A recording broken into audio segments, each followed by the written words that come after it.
but you'll be able to get it. Check 1, 2, 2. Audio test. Media. Media. Media. Media. Media. Thank you for joining us this afternoon. We've had a very interesting and informative program thus far. And if you've been part of the day's events, you know what I mean. We've seen the scholarly angle, we've seen the heart and soul of immigration, and now we're going to get into the meat of the debates about immigration.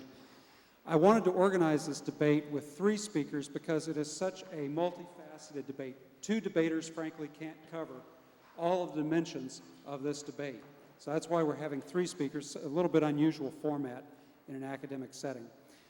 What we're going to do is have the 3 speakers, who I'm going to introduce in just a moment, have agreed to go where Peter Brimelow in the center will go first, Linda Chavez on my left now, the audience left, will go second, and Bill Hing on my right, your right, will go third.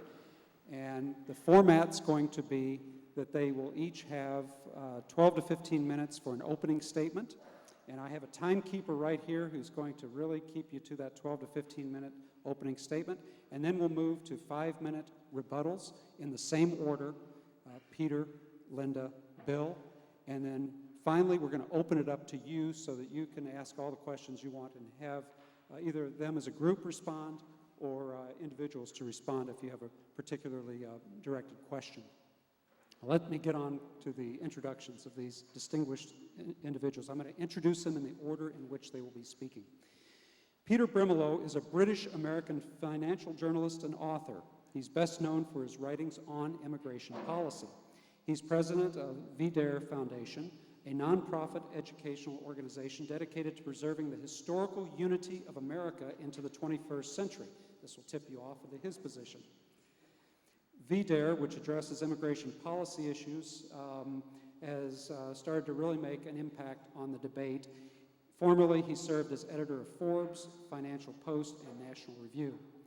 Brimelow's books include national bestseller Alien Nation, Common Sense About America's Immigration Distaste, 1995, The Worm in the Apple, How the Teacher Unions Are Destroying American Education, 2003, and The Patriot Game, Canada and the Canadian Question Revisited, 1987.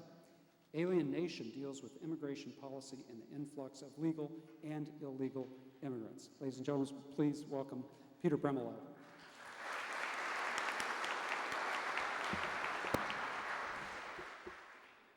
Thanks, Gleaves. Thank you, ladies and gentlemen.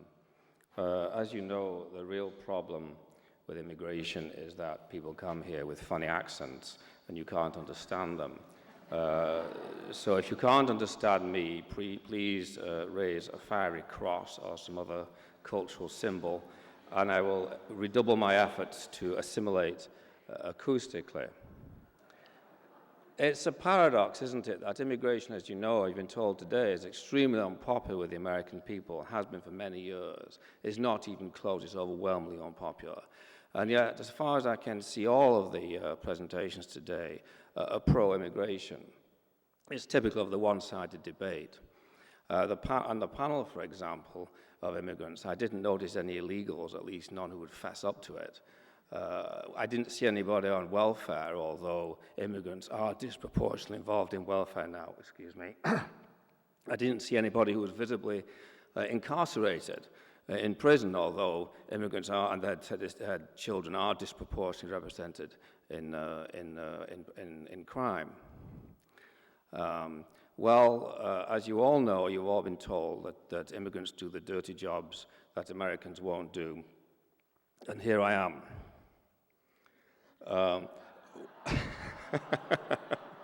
It took a minute. The American humorist Will Rogers once said that our problem is not what we don't know, it's the things we know that ain't true. And that's the problem with the immigration debate. Almost everything you've heard today is untrue, or at any rate, I disagree with it. And I'm just going to go over a few of those points now. The first thing which isn't true, really, is what I guess the Luncheon speaker said, which is that America is a nation of immigrants. Well, you know, all nations are nations of immigrants. There's no known case where people grew out of the ground. But what happens is the US has basically grew not by immigration, but by natural increase, much more so than people realize. For example, as late as 1980, if there'd been no immigration after 1790, natural increase is so powerful that the American population would have still been about half of what it was in 1980. What we're looking at here is a government policy. It's a government policy which came into effect in 1965. Prior to that, the government had cut off immigration in the 1920s. There was no immigration until the 1960s, and then they started up again. But they did it in a very paradoxical and discriminatory way. We don't have open immigration in this country. It's hard to immigrate legally. Essentially, the policy discriminates in favor of Hispanics in general and Mexicans in particular, and it choked off immigration from the traditional sources, Europe. Now, maybe that's a good thing, but it's never been explained why it was the case. It wasn't what was presented to the Americans in the debate in 1965. That pause, by the way, is only one of many such pauses, dating right back to colonial period times. Immigration is not continuous in American history. The other big, really large pause was after the Revolution. There was no immigration from the 1790s, really, until the 1840s when the Irish started coming in. And those pauses were essential to the process of assimilation because the ethnic enclaves are not being reinforced. People have to start to assimilate. Another aspect of this government policy which you should consider is that the Census Bureau tells us that Americans of all races are bringing their family sizes down to the point where the population is stabilizing. It would stabilize somewhere in its current range, about 300 million.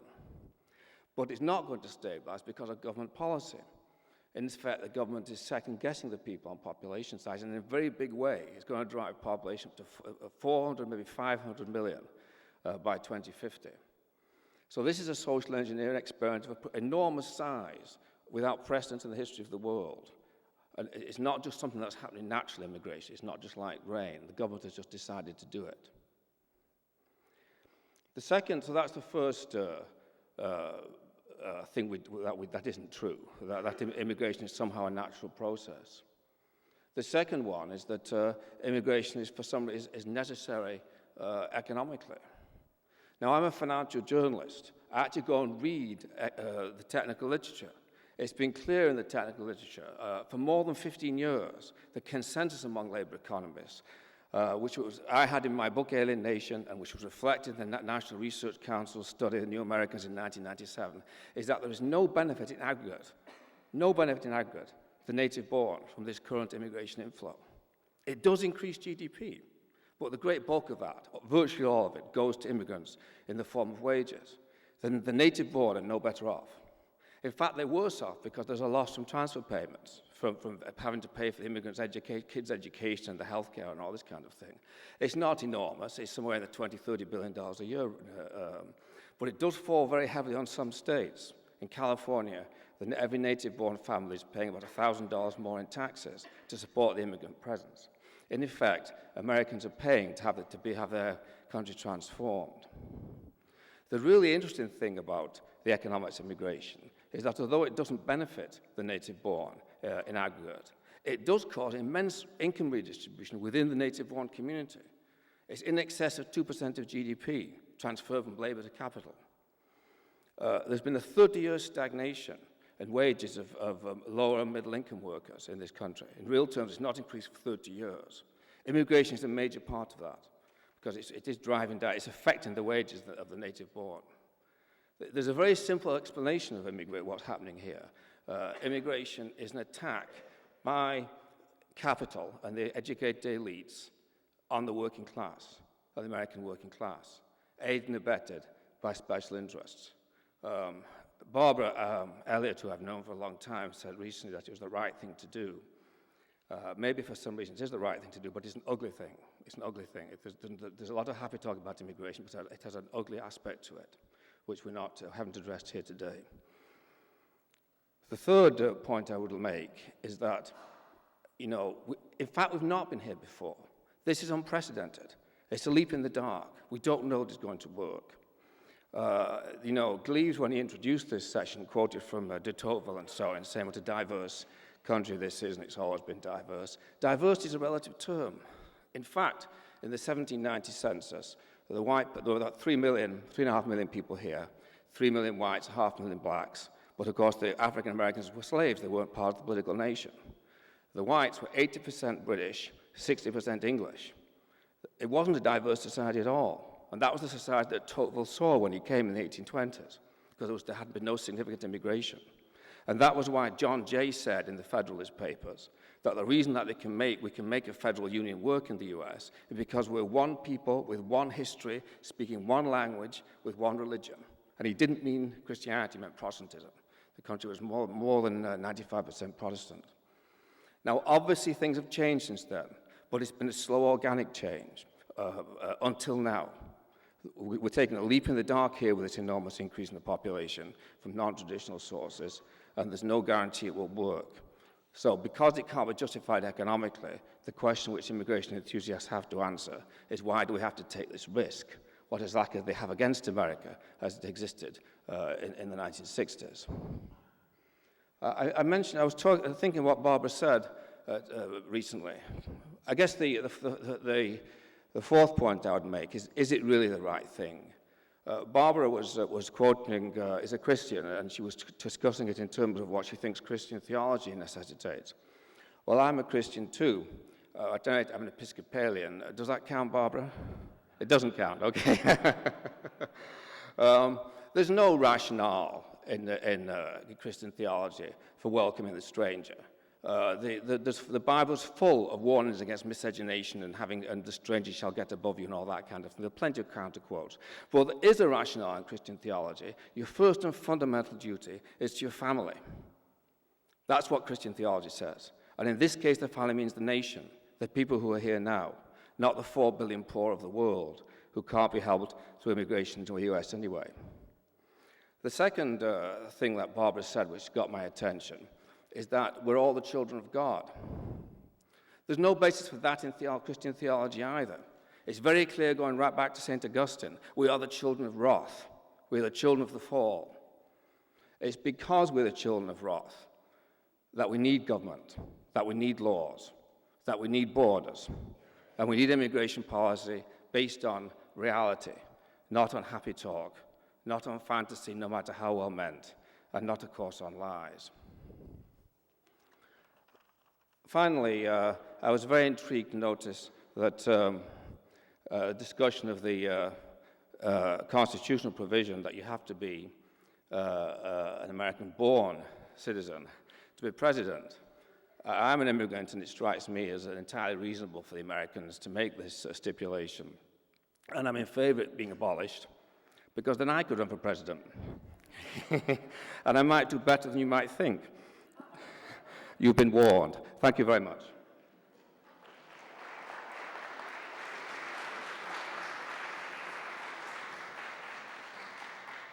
Thank you very much, Peter.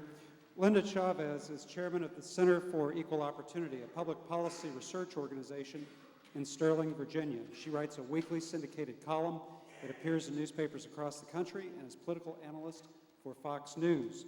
Chavez has authored several books, including Out of the Barrio in 1991, which the Denver Post said, quote, should explode stereotypes about Hispanics that have clouded the minds of patronizing liberals and xenophobic conservatives alike. Please welcome Linda Chavez.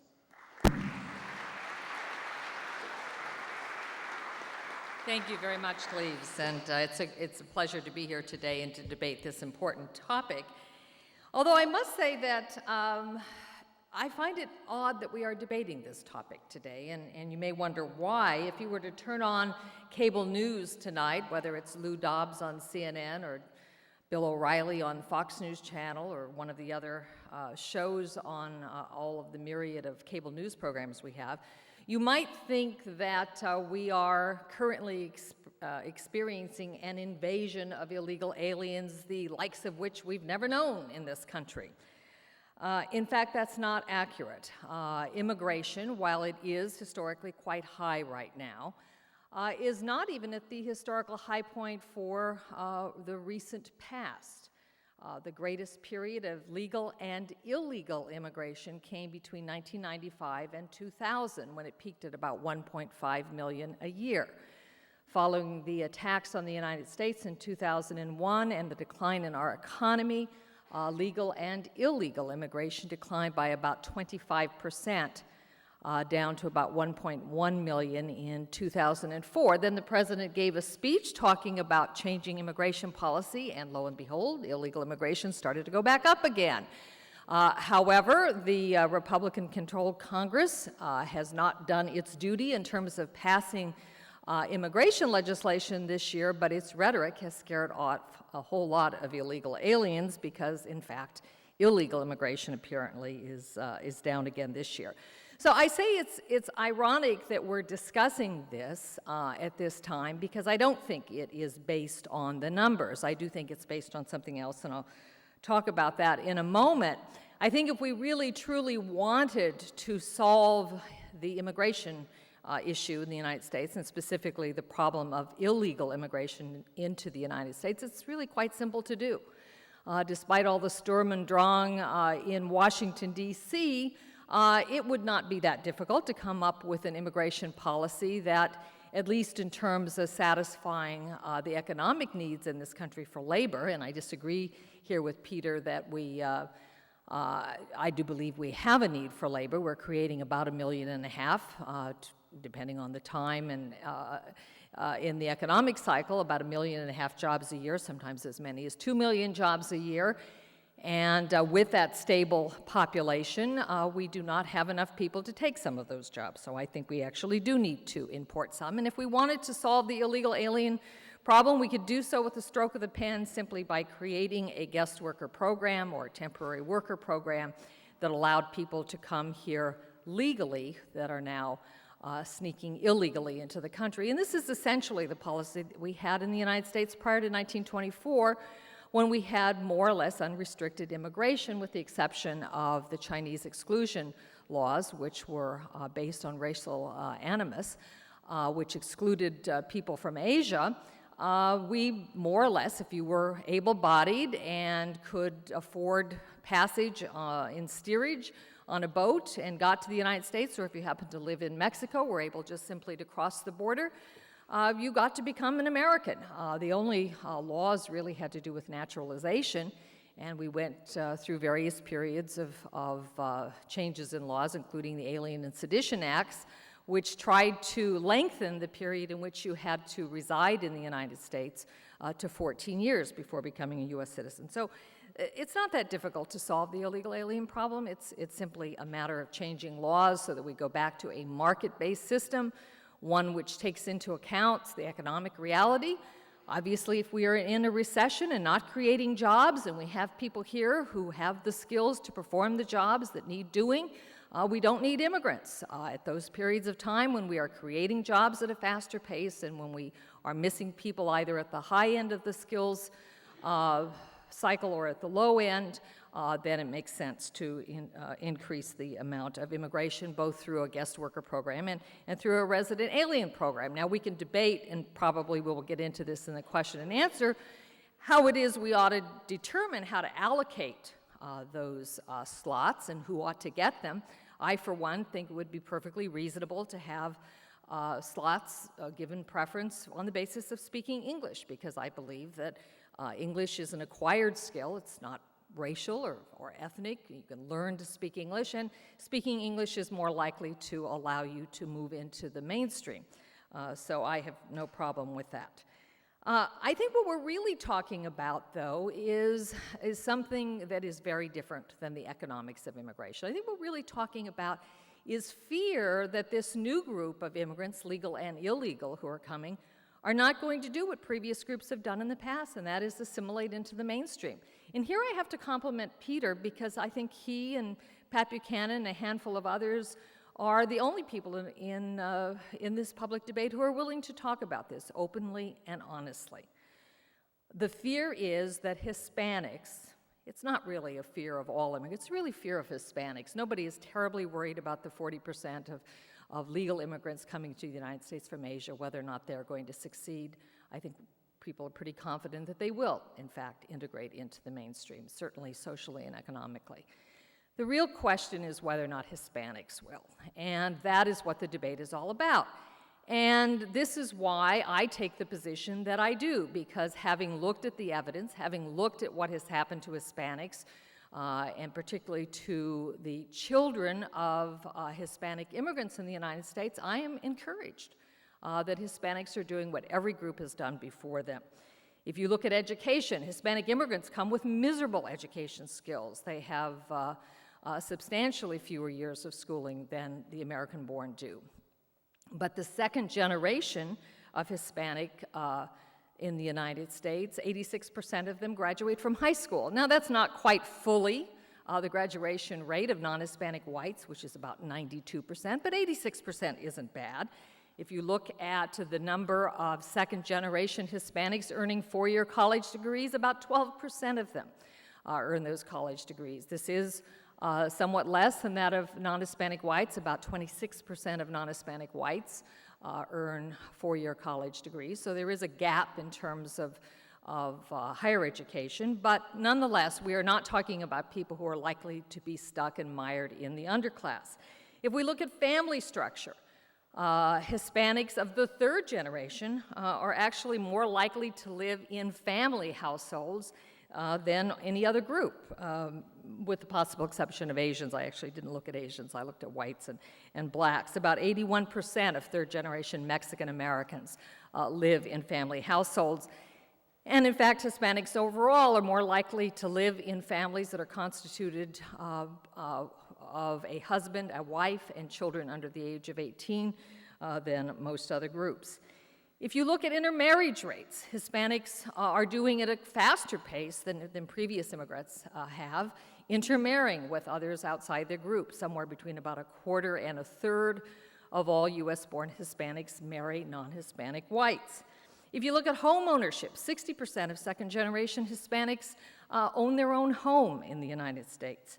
If you look at language, which is the one issue that I think concerns people more than almost any other, 78% of third-generation Mexican Americans in the U.S. speak only one language, and that language is English. And a recent study that has just come out by Frank Bean and Ruben Rumbau and a group of others has just taken a look at a population of Mexican Americans in Southern California, the area of the United States which is most likely to foster the retention of Spanish, because you have such a critical mass there of Spanish speakers. Looking at that population, they found that of third-generation Mexican Americans, 96% prefer to speak English at home, not Spanish. So I am frankly not terribly concerned about the integration of Hispanics into the American mainstream. I'm much more concerned, not so much about the immigrants or the immigrants' children, as I am about American policies that I think have, over the last 30 years, discouraged this movement into the mainstream and assimilation of newcomers. I think the emphasis on retaining racial and ethnic identity, of defining oneself in terms of one's membership in a racial or ethnic minority, has not fostered a sense of commonality, has not fostered a sense that we are one nation and one people. I think the practice of the last 30 years of, in many parts of the United States, teaching Mexican and Central American immigrant children in Spanish rather than helping them acquire English quickly has not fostered assimilation and has been a terrible disservice to that population. But it's groups like the National Education Association and the National Association of Bilingual Educators, most of whom are not comprised of immigrants or immigrants' children, who have fostered these programs, not the immigrants themselves. And in fact, every survey of immigrant parents shows that overwhelmingly they want their children to learn English, and they believe that learning English is the key to their assimilation into America.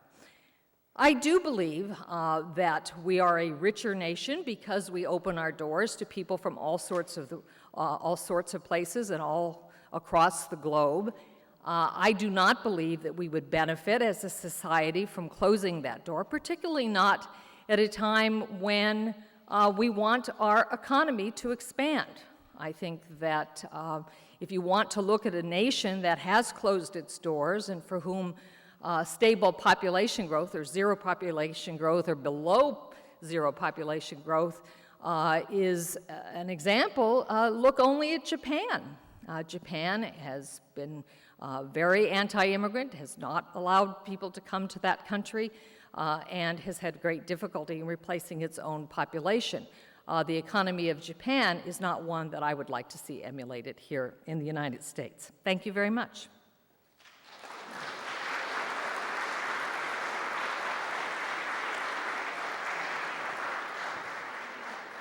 Thank you. Bill Ong Hing is Professor of Law and Asian American Studies at the University of California, Davis. He teaches Asian American history and directs the law school clinical program.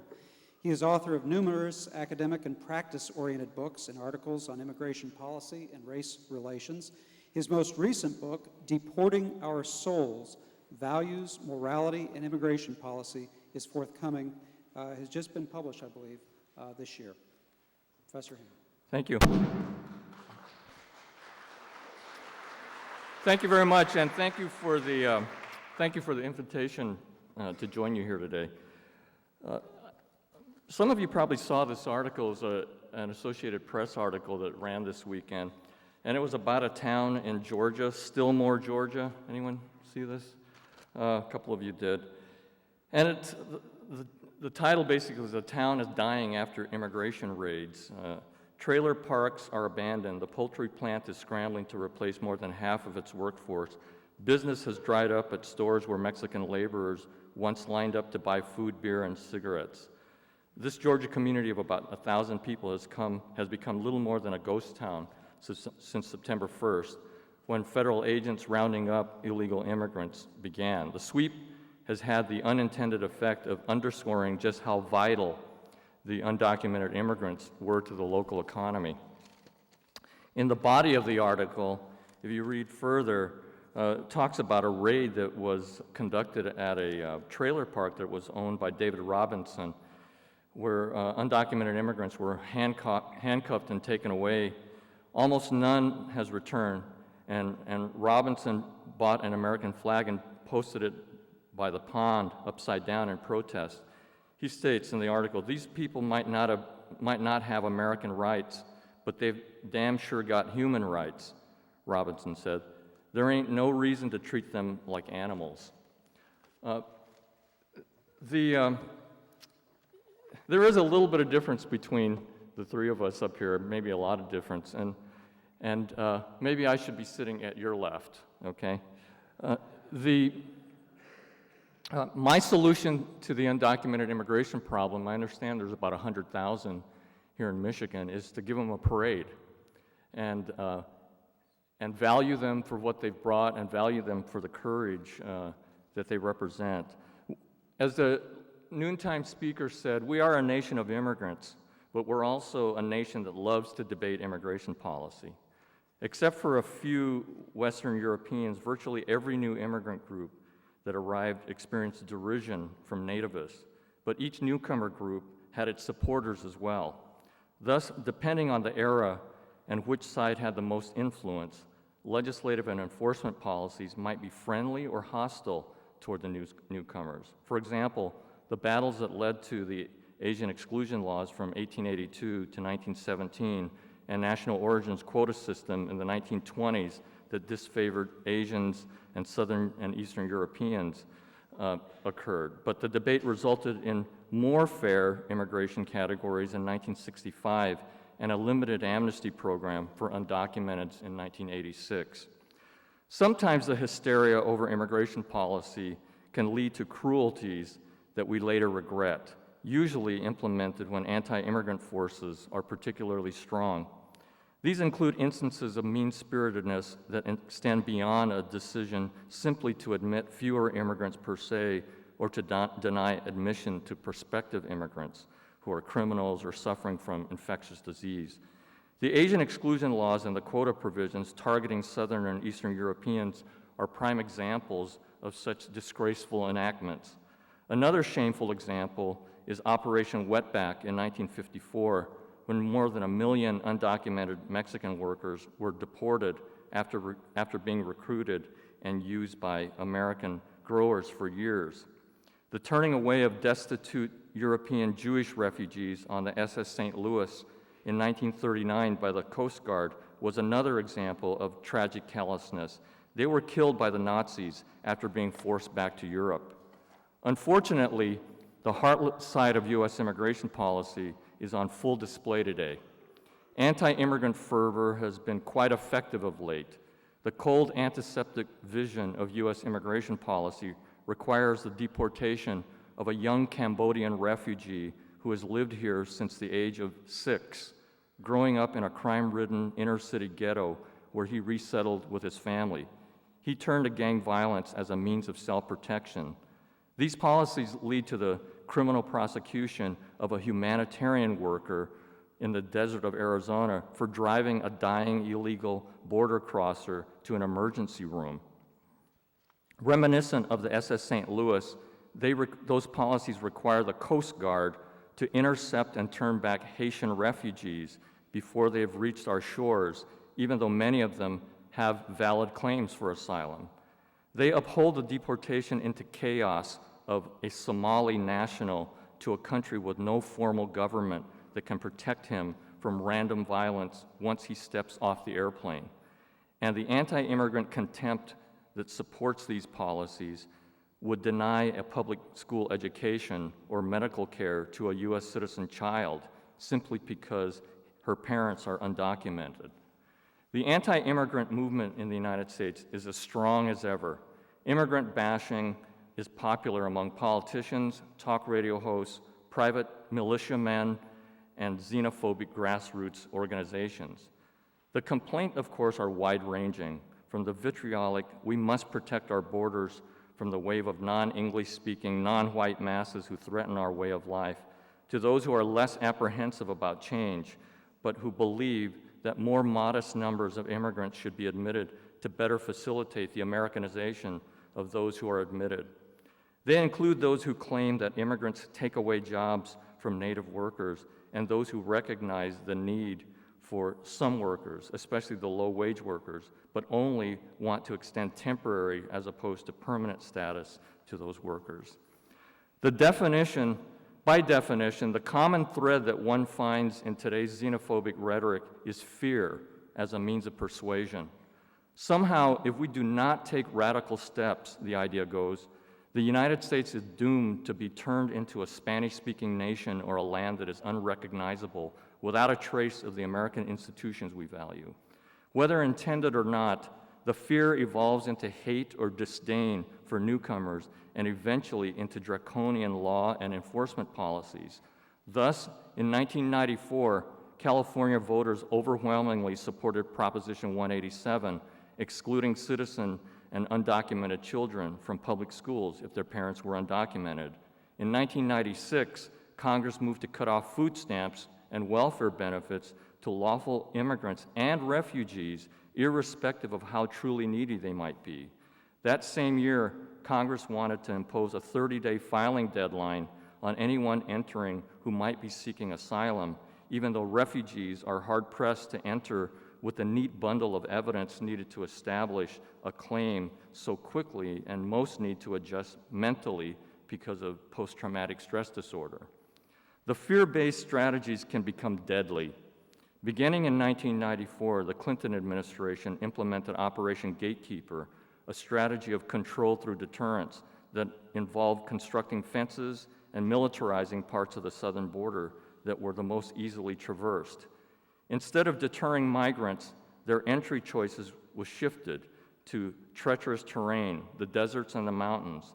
The number of entries and apprehensions were not at all decreased, and the number of deaths because of dehydration and sunstroke in the summer or freezing in the winter has surged dramatically. In any given year, there's an average of 1 death a day on the southern border. The age of hysteria over immigration in which we live leads to tragic policies that challenge us as a moral society. Policies that are unnecessarily harsh, that show a dehumanizing side of our character and senselessness.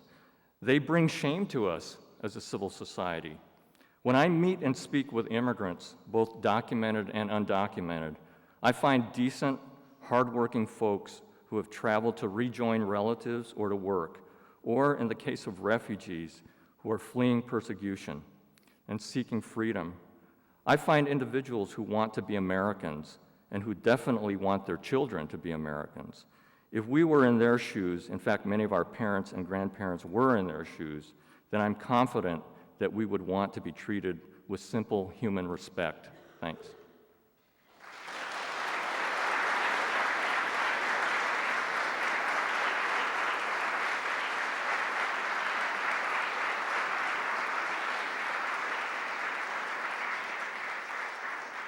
Thank you. Now each of our debaters has 5 minutes to respond. We will go in the same order. Peter Brimelow. I promised Gleaves that I wouldn't take my 5 minutes because I was going to run over, so I'll only just say a couple of things. Will Rogers, who I referred to earlier, once said that he never met a man he didn't like. And I guess Bill Hing has never met an immigration restriction that he likes. Fundamentally, it seems to me he's against all restriction on immigration. Linda has a more difficult problem because I know she said in the past that if it could be shown that Hispanic immigrants were not assimilating, then she would change her position on immigration, isn't that right?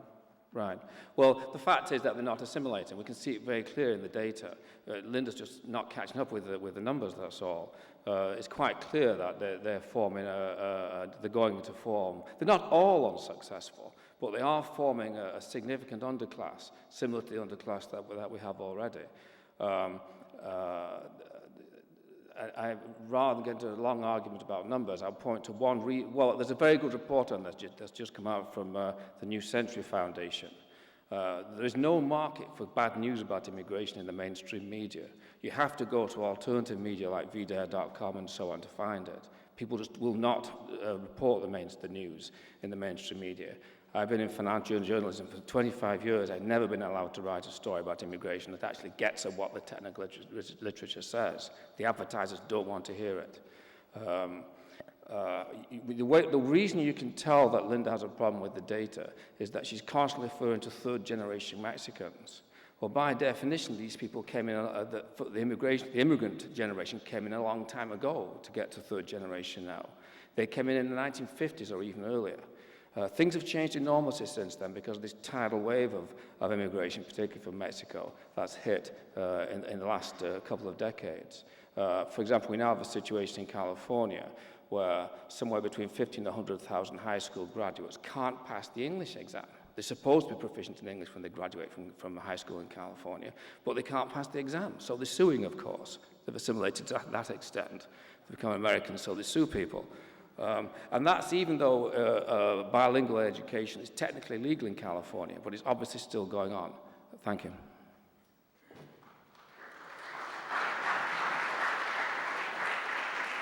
Well, perhaps it's not I who've had problem with Peter's accent, but Peter who has had problem with my American accent in understanding the data that I cited.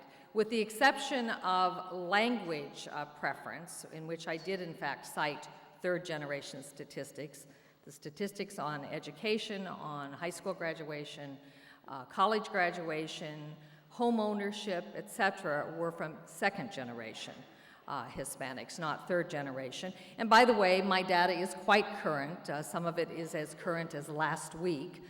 The most recent study, the one that I talked about in terms of language, is one that was simply released last week. It is all, by the way, government statistics, mostly from the American Community Survey or the Current Population Survey, which is a very large database and does ask the question of nativity, therefore you can break people down into generations. Secondly, in terms of, I want to go back to something that point that Peter made early on.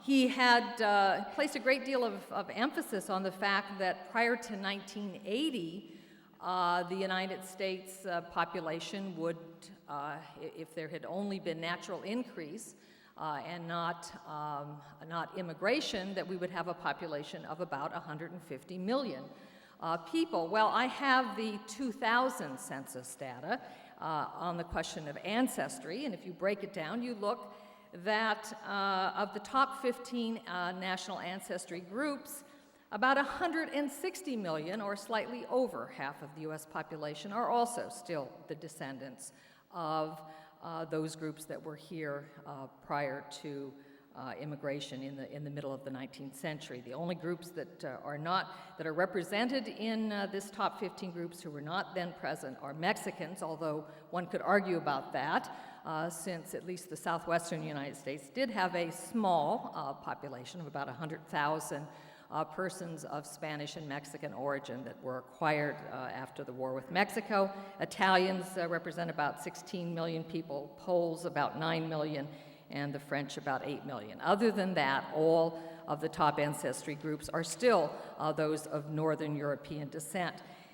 And finally, I would debate with Peter his interpretation of the New Americans study that was put out, because there is, in fact, substantial data in that suggests that depending on how it is you assess the cost of immigrants in terms of the benefits that they use, looking at education is the single most costly benefit.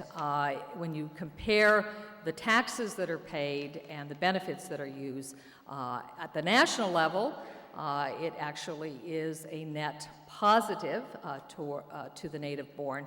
Peter is correct that in those states with very high levels of immigration, like California, it is a net drain. Thank you.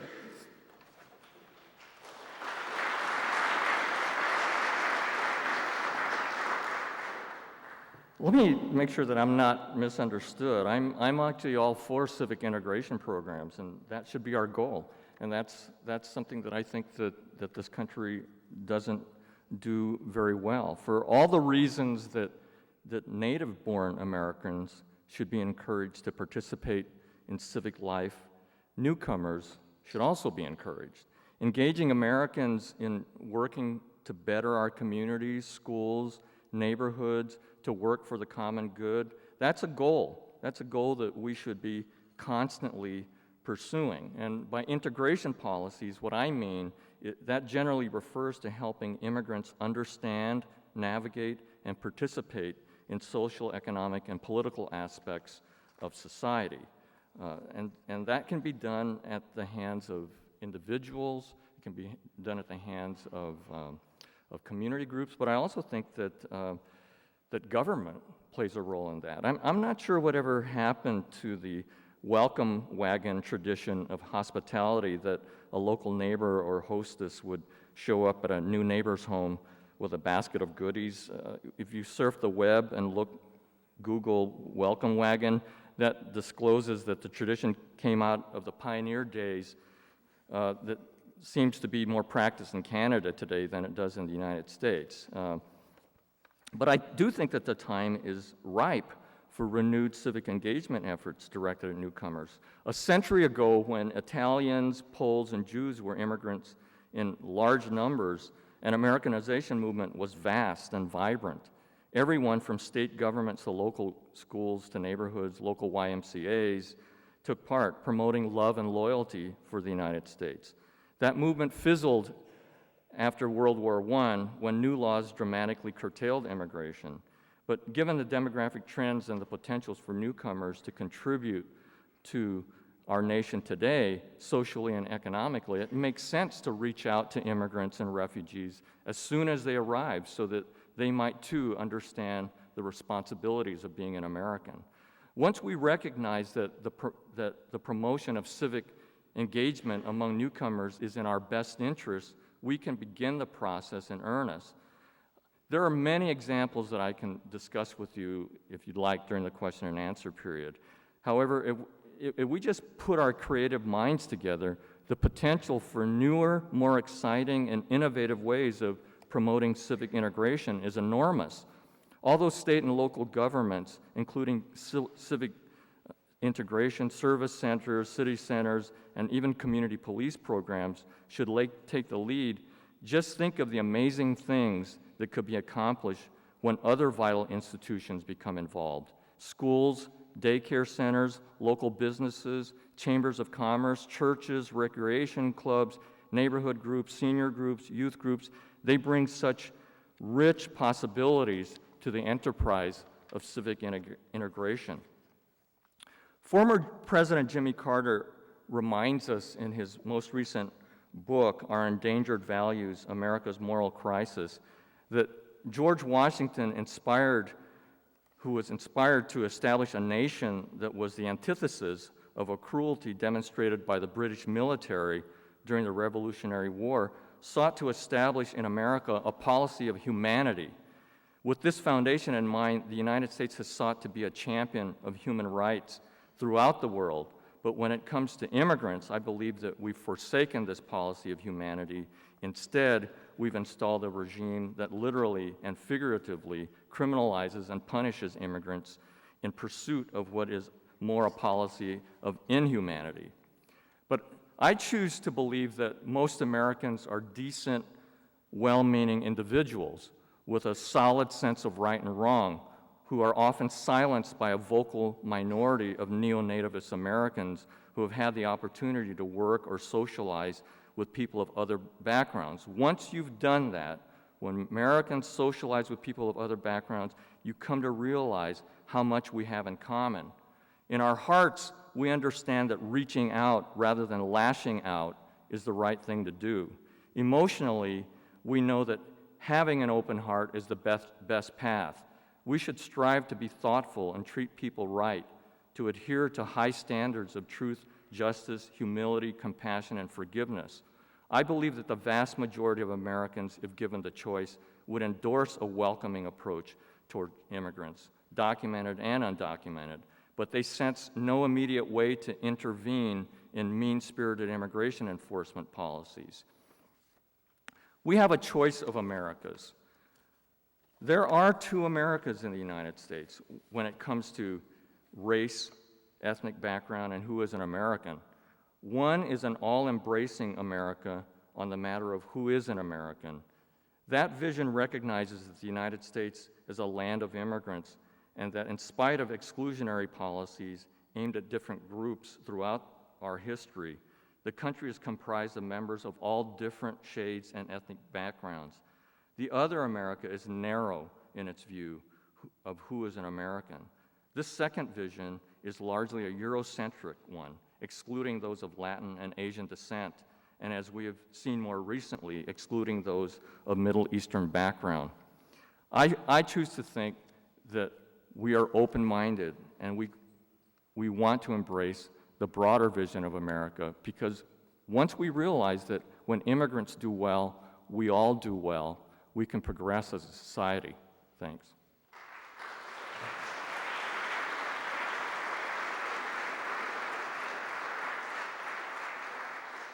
Now going to open this up to your questions, and we'll have two people who are carrying microphones so that you can be heard by all the audience and our video cameras. So direct your questions to anybody you wish. Professor Ong, I agree that we need to be compassionate and respect people and hold hands and love each other. But my question is, how can we have a debate about immigration when a major aspect of that debate is illegal immigration and we refuse to call it by what it is? I don't think it's a matter of being undocumented or just not having the papers. That's part of the problem, but I don't think it's because people forgot their papers before they crossed the border illegally. So the problem is, how do we have a debate that is rational and realistic about the problem that we're trying to solve if we don't want to address the problem for what it is? Well, you can call it whatever you want to. I'm happy to address the problem that you've identified. One of the questioners from the audience this morning actually raised this issue, the issue of globalization. You have to first begin by asking, why do people cross that border that we're so concerned with? Why do they cross that border surreptitiously through the mountains? Why do they risk their lives? The Mexican consul of Douglas, Arizona, put it best. He said, you can mine that border. You can put the military there. You can place mines there. You know what? People are going to still come across. Why? Because of forces greater than you can imagine. It's partly culture. It's partly the dynamics. It's partly NAFTA. It's partly trade. The solution is not to militarize the border. The solution is a smart approach to the relationship between Mexico and the United States. There are some similarities that we can point to and try to learn from. I understand they're not perfect, but we can learn from what's happening in Europe. We can learn from what's happening in agreements in other part of Latin America between nations.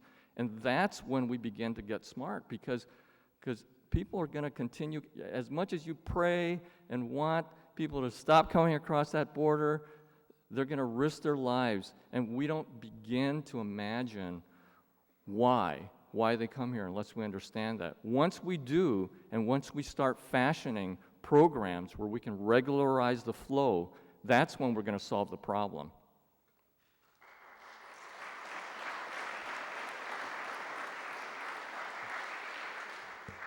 Can I respond as well?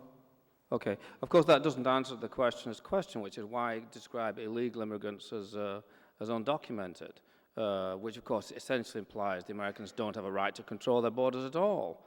While we're at it, I'd like to minute an objection to this constant use of anti-immigrant when you should be saying anti-immigration. I mean, I'm an immigrant. I'm not anti-immigrant. I am an immigrant. But nevertheless, that doesn't mean that American immigration policy is beyond the reach of rational discussion, which is exactly why this term anti-immigrant is constantly used, because it's an attempt to intimidate people from getting involved in the discussion. It's absurd, of course, on its face to say the Americans can't control the border. There was a very similar immigration crisis in the 1950s. It was ended in 4 or 5 months by Operation Wetback. And of those million people who left, by the way, only a relatively small number were deported. Most of them voluntarily deported, went out when they realized that the Americans had really decided to crack down on the question, and that would happen again. It's not difficult to... The key piece of evidence about this is workplace enforcement. Under President Bush, prosecutions for internally in the country of employers who are employing illegal immigrants has fallen by a factor of 97%. Essentially, there's no enforcement internally now because of the executive action of the Bush administration. That's why we're getting illegal immigrants, because the government is simply not trying to keep them out. Well, I think that's probably accurate that we're not trying to keep them out, but there's a very good reason why we're not. For most of this year, we've had unemployment well below 5%. If you look at some of the jobs that are being taken by illegal aliens, and I am happy to call them illegal aliens, they have broken the law and coming into the country, although most of them, not most, about 45% of those who are illegally in the United States right now came in legally. And they simply overstayed the terms of their visas, whether it was a student visa, a tourist visa, or others. This idea that everyone is sneaking across the Mexican border in the middle of the night is simply inaccurate. But if you want to talk about enforcing those laws, if we were to enforce the laws, and we are now seeing greater enforcement, Professor Hing talked about Georgia. I'm presently spending a lot of time in Colorado. The front page of the Rocky Mountain News last Saturday talked about the devastation to the agricultural economy of the state of Colorado because of all of the fear about sweeps, deportations, et cetera, in the illegal alien community, which is keeping workers from coming into the state. As a result, the peaches aren't getting picked, the crops aren't getting picked, and it's going to have a multi-billion-dollar effect on the Colorado economy. So yes, we can determine that we do not want to have any people coming into the United States, or we can do what I suggest, which is to have a rational, economically based, fair, free market-based immigration policy, which looks to the interests of the United States. I mean, I would love to be, kumbaya, and we ought to have an immigration policy that welcomes everybody, but I think that's not likely to happen. I think we are always going to base our policy on what is best for us. The reason I favor large-scale immigration in the United States is I think it is in the economic best interests of this country and the people who live here now.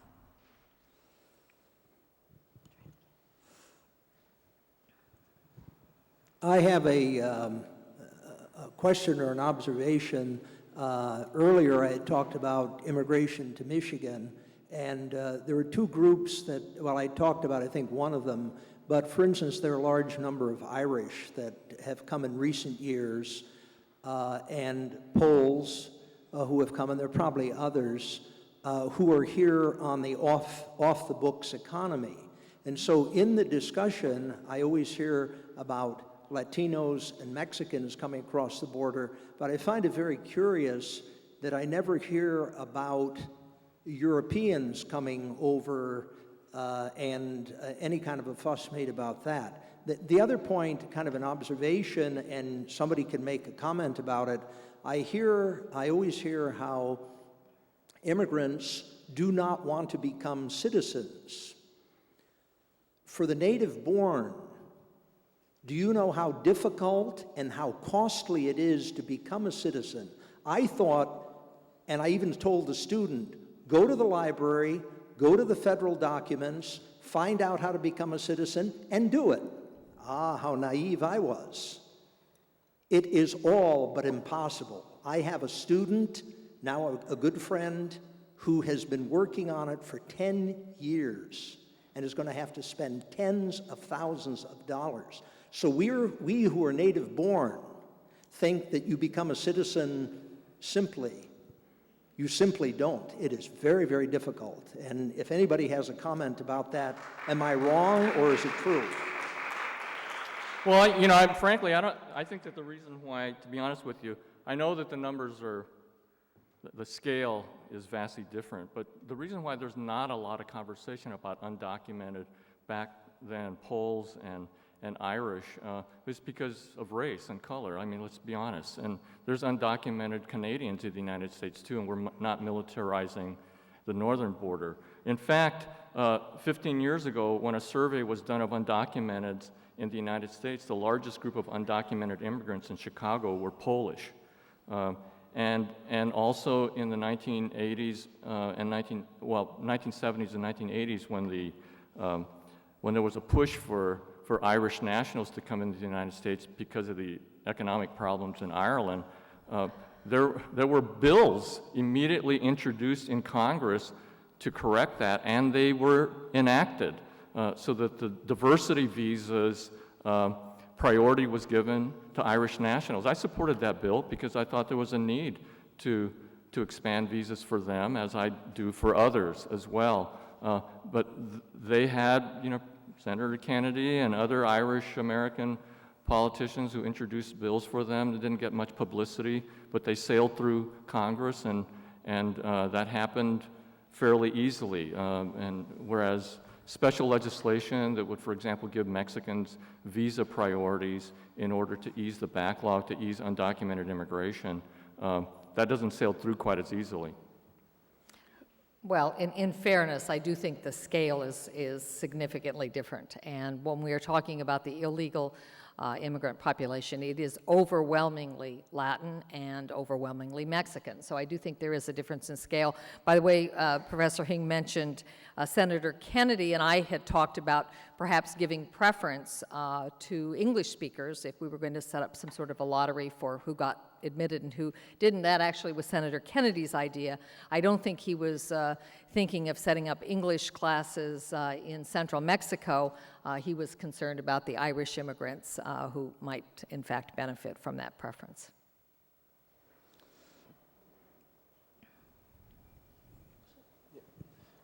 I just have a few comments, and I'd like to quote something that Linda Chavez said earlier about this immigration thing and how it's kind of become a war against Latinos, in particular Mexicans, the Hispanic group, the largest Hispanic group, particularly because it's so close to the U.S. We talked about, we never mentioned the Asians, we never mentioned the Irish, who have a large percentage of people coming over here. And I just want to say that most Mexicans in this country, and I don't know exactly the numbers, but most of them that do consider themselves Mexicans or Mexican Americans were born in the Southwest, particularly what is present-day California, New Mexico, Arizona, and parts of Texas. Therefore, they have U.S. citizenship. Also, the second largest group of Latinos in the United States are Puerto Ricans. And Puerto Ricans, they have U.S. citizenship because Puerto Rico is a U.S.-owned territory.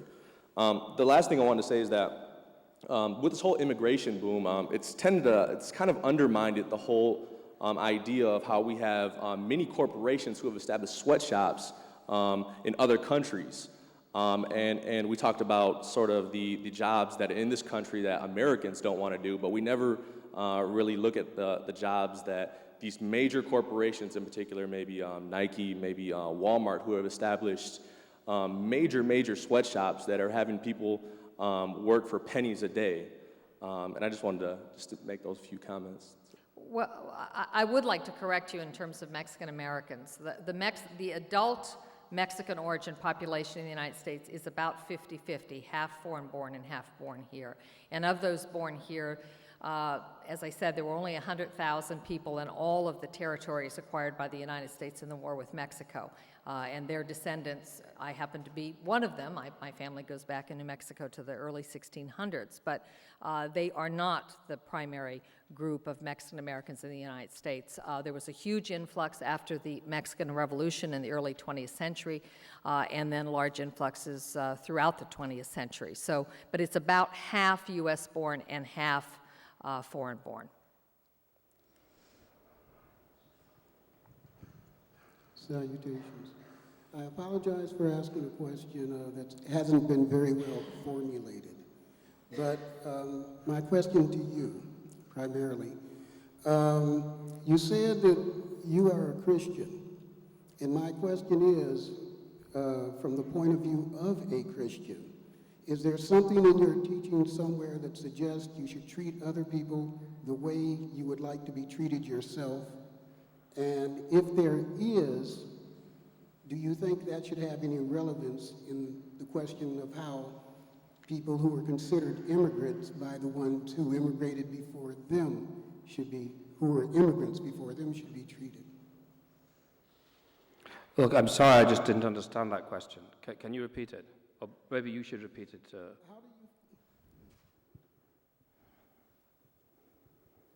You said you were a Christian.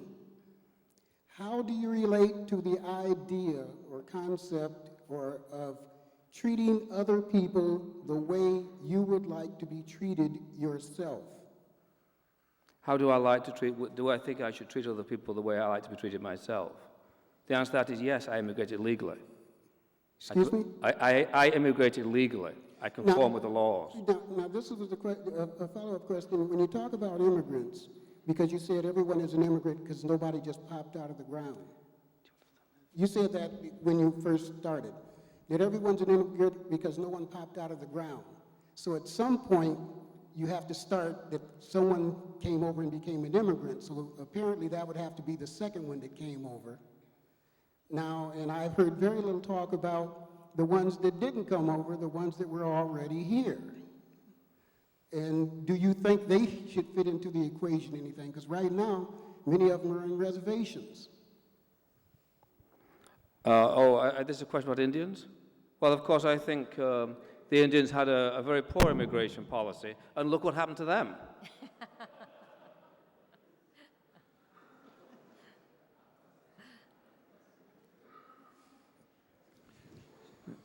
I'd like to pose a question to Professor Hing, before that, perhaps just recapitulate a couple of the statements having to do with the moral issues and dimensions of this question. In Old Testament writings, we are asked to treat the stranger among us with dignity, and in New Testament writings as well, to extend a welcome to the stranger among us. There are moral reasons in the Judeo-Christian heritage that would impel us to do this, but voluntarily.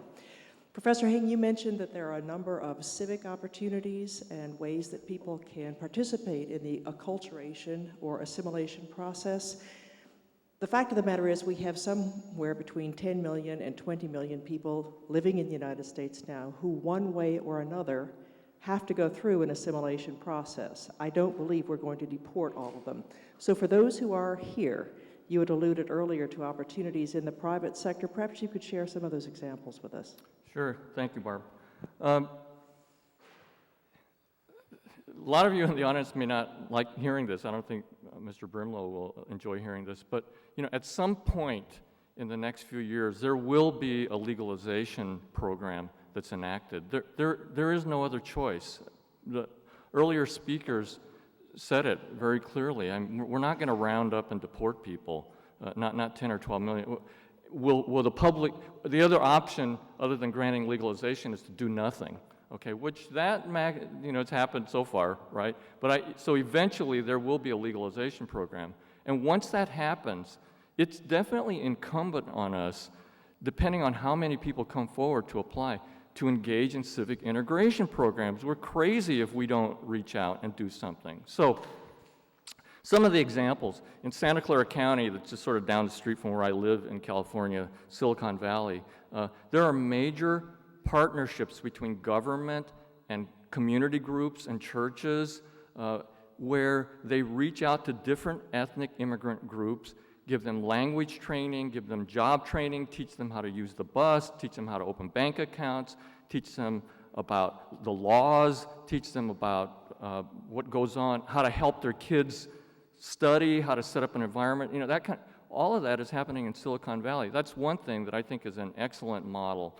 In North Carolina, the University of North Carolina, a woman named Millie Ravenel has started a program called the Latino Initiative, and she does much of what I just described, but she takes it a step further.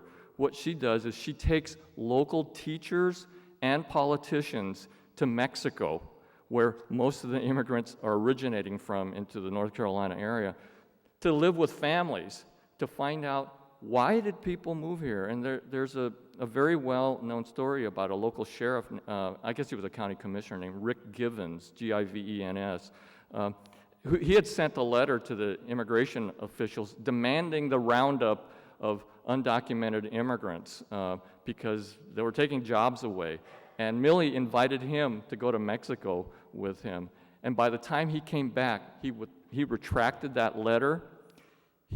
David Duke was going to hold a rally in Siler City, North Carolina, and Rick Givens confronted David Duke and told him to leave town, and something like 400 people showed up instead of thousands of people, because Rick Givens realized when he spent time with these Mexican families that they were very, very much like his own Irish grandparents who had immigrated to the United States.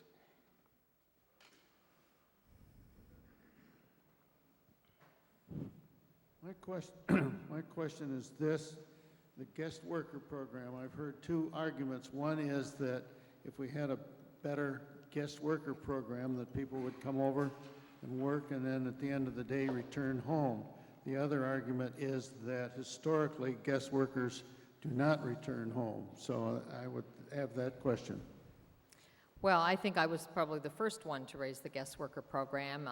I actually have very mixed feelings about a guest worker program. On the one hand, I think that a way for a certain number of people to come here temporarily to work and to fill shortages is a very efficient way to bring in labor. On the other hand, I believe firmly in assimilation. And I believe if you think of yourself as a sojourner in a country, that you're not going to learn the language, you're not going to get invested, you're not going to begin to think of yourself as an American. And because we have this, Peter would probably consider it inconvenient, 14th Amendment to the United States, if you're a guest worker here and you're a woman or you are married to someone here and you have a child, that child is a naturalized U.S. citizen, is a citizen by birth. And therefore, that creates a problem. And so I think we need to couple a guest worker program with increased permanent resident immigration. Again, based on, the free market, based on taking a look at the economic indicators. If we're in a recession, we don't bring in a lot of new people. Although, we talk a lot about immigration. We don't talk very much about emigration from the United States, but we lose about 300,000 people each year, as well as taking in right now about 1 million. So the net immigration in the United States is in the neighborhood of 700,000. I've been working with undocumented Mexican immigrants since 1975. In fact, I lived in a town growing up in Arizona with undocumented Mexican immigrants, to be honest with you. And I think that actually that President Bush deserves a lot of credit for raising the guest worker issue, and he did it very early on. Some people thought that he did it for political reasons, and it was one of Karl Rove's strategies. Whether it was or not, you go and read President Bush's statement that he gave on the lawn of the White House. I think it was January 2004. for, anyway, when he first announced it. Read that speech. I would have been proud to have given that speech because he really talks about the value that immigrants have to society. So I give President Bush a lot of credit for raising that guest worker issue. Having worked with a lot of undocumented, I know for a fact that many Mexicans are not coming here to live here permanently. What happened after the border was militarized was that many immigrants were trapped in the United States. They would have ordinarily gone back and forth very often. But not only the militarization of the border, but in 1996, this is a technical immigration law point, a law was passed that if you've lived here for more than 6 months in undocumented status and you leave and try to come back, it becomes a felony, and also you're barred from legal immigration for 3 to 10 years, depending on how long you were here. So many people really have been trapped. So I'm convinced that if there were a guest worker program, many Mexicans would take advantage of it. They would come and go, and they would be very fine with it. On the other hand, I think many would want to live here permanently, and that's where I think some kind of transition period that allows them to convert, as long as they're law-abiding people, add whatever other requirements you want. I think that's the modification I would make to his proposal. But I applaud President Bush for raising that issue. The problem with the Bush administration is that they're such terrible liars. When they say guest workers, they mean amnesty. They mean to amnesty the people who are already in the country. In principle, I find guest worker programs very interesting. Most people who are concerned about immigration reform believe that guest worker programs are never temporary, that they always turn into a permanent presence. And there's a lot of historical evidence for that. But it seems to me that in principle it's also possible to design a program where people did come in and come out. As Linda says, it couldn't be done with the current reading of the interpretation of the 14th Amendment. And the reason it worked in the 1950s, in the 40s and 50s, is because they were all men. So they weren't having children and anchor babies, they're called, and getting welfare payments for them and all that kind of thing. But in principle, it seems to me, given that caveat, you ought to be able to have a guest worker program, if for no other reason than it would get the business lobbies out of the debate. I mean, the business lobbies don't care about anything except cheap labor. If they could be assured cheap labor by a guest worker program, they would simply leave the debate. Now, this means they wouldn't be giving money to Linda's foundation anymore. But still, you're going to move to Colorado anyway, so it doesn't matter. So as I say, I'm not totally closed-minded about the guest worker thing. I have to say, though, that what it really comes down to is employers don't want to pay wages. They just want to pay lower wages than the Americans are willing to work for. That's accurate. It isn't just about cheap labor, it's about dependable labor. I mean, if you look at certain jobs, I happen to sit on the board of one of the major poultry producing companies in the United States. We have a largely, almost entirely in some of our plants, immigrant population. We do all the I-9s, we go through everything the law requires. I mean, obviously, there are some people there who probably have produced phony papers. We are not, as employers, allowed to inquire further than taking a look and eyeballing the papers to make sure they look like they're supposed to. But the question is not just cheap labor, it is reliable labor. Those people are doing jobs for which a high school degree is not necessary. If you look at the US-born high school dropout population, if you look at the white population, their labor force participation rates are 46%. If you look at the black population of high school dropouts in the United States, their labor force participation rates are 40%. If you look at the Mexican-born illegal population in the United States and look at their labor force participation rates, they are 94%. These employers are hiring these people because they show up on time, they give a good day's work for a fair day's wages. I've no doubt that the corporate day league would prefer to have a different working class than the one it's got. And we're fundamentally talking about American blacks here. I mean, but the fact is that the unemployment rate of American blacks has risen right through this recovery. It's showing no sign of going down. They're not benefiting from this recovery that's going on at the moment. And they live here. They've always been here. We owe them a responsibility. Maybe they need to be encouraged to work harder or something, but they are a problem with it that we've got to deal with them. And swamping their possible employment with Hispanic illegals is not the answer. Thank you very Very much. This was a very informative debate. Let's thank our three panelists.